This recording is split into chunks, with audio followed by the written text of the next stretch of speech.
নমস্কাৰ, মই নৱজিৎ চহৰীয়া। এই ভিডিঅ'টো মই ৰবিদাৰ পৰামৰ্শ অনুসৰি বনাইছোঁ। তেওঁ মোক ফোন কৰি কৈছে এই ভিডিঅ'টো বনাবলৈ। ৰবিদাই মোক ক্ষমা কৰি দিছে আৰু আগলৈ এনেকুৱা ভুল কৰিবলৈ মানা কৰিছে। তো মই ৰবিদাৰ লগতে তেওঁৰ টীমটোক মোৰ ফালৰ পৰা বহুত বহুত ধন্যবাদ জনাইছোঁ, কাৰণ ইমান ডাঙৰ এটা ভুল কৰাৰ পিছতো যে মোক ক্ষমা কৰি দিছে, তাৰ কাৰণে মই তেওঁলোকৰ ওচৰত চিৰকৃতজ্ঞ। আৰু এনেকুৱা ভুল মই জীৱনত কেতিয়াও নকৰোঁ। আগতে একো ভুল কৰা নাছিলোঁ, তো হঠাৎ এনেকুৱা ভুল এটা হৈ গ'ল। মই ভবাও নাছিলোঁ যে এনেকুৱা এটা ভুল কৰি পেলাম বা ভুল হৈ যাব।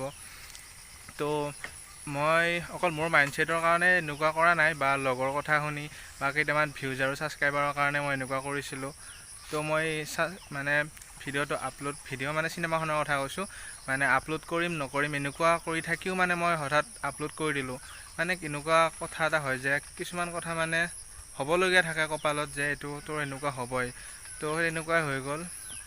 তো মই সেইসকলক অনুৰোধ জনাইছোঁ যে যিসকলে মোৰ এই ভিডিঅ'টো চিনেমাখনৰ কথা কৈছোঁ ডাউনলোড কৰি ৰাখিছিলে, তো তেওঁলোকে পাৰিলে ডিলিট কৰি দিব আৰু ক'তো শ্বেয়াৰ নকৰিব। কাৰণ এবাৰৰ কাৰণে ৰবিদাই মোক ক্ষমা কৰি দিছে হয়, কিন্তু নেক্সট টাইম ক্ষমা নকৰিব। তেওঁ আৰু জনাইছে যে এবাৰৰ কাৰণে প্ৰথম মই এনেকুৱা কৰিছোঁ, তো তেওঁ সেইকাৰণেহে মোক ক্ষমা কৰি দিছে। আৰু নেক্সট টাইম যদি কোনোবা ওলায় তেওঁ কেতিয়াও ক্ষমা নকৰে, কাৰণ বাৰে বাৰে এনেকুৱা কোনোবাই কৰি থাকিব। তো নেক্সট টাইম তেওঁ কেতিয়াও ক্ষমা নকৰে, আৰু সেইজন নেক্সট টাইম যদি কোনোবা মোৰ দৰে ওলায় সেইজন কেতিয়াও ক্ষমাৰ যোগ্য নহ'ব। তো তেনেকৈ ৰবিদাই জনাইছে মোক। তো আৰু কেইটামান কথা কওঁ। তো বহুত বেয়া বেয়া কমেণ্ট কৰিছে মোৰ ওপৰত। তো বাৰু মই তেওঁলোকক কি ক'ম, আৰু যাৰ যি মন্তব্য তেওঁলোকে জনাইছে, আৰু যিসকলে মোৰ কাৰণে ৰবিদাক ৰিকুৱেষ্ট কৰিছে যে তেওঁক এবাৰৰ কাৰণে মাফ কৰি দিব লাগে, তো তেওঁলোক মোৰ কাৰণে ভগৱান স্বৰূপ।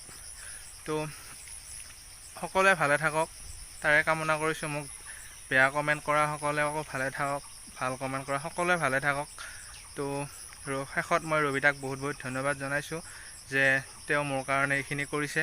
কাৰণ হয়তো মই ইমান সৰু ল'ৰাও নহয়, কিন্তু মই ইমান দকৈ কথাবোৰ ভাবিব নোৱাৰোঁ বা ভাবিব পৰা হোৱা নাই এতিয়ালৈ। নাজানো আৰু কি, কিন্তু মই এইটো ডাঙৰ ভুল কৰি পেলাইছোঁ। মই সেইকাৰণে ক্ষমাও খুজিছোঁ আৰু মই স্বীকাৰো কৰিছোঁ। আৰু ইয়াৰ কাৰণে মই থানাত যাবলগীয়াও হৈছে। হয়তো বহুত আৰু কিবা কিবি হ'ল হয়, কিন্তু ৰবিদাই মোক ক্ষমা কৰি দিছে। তো মই এইটোৱে ৰিকুৱেষ্ট কৰিম যে সকলোকে এনেকুৱা কাম আৰু দ্বিতীয়বাৰ কোনোৱে নকৰে যাতে।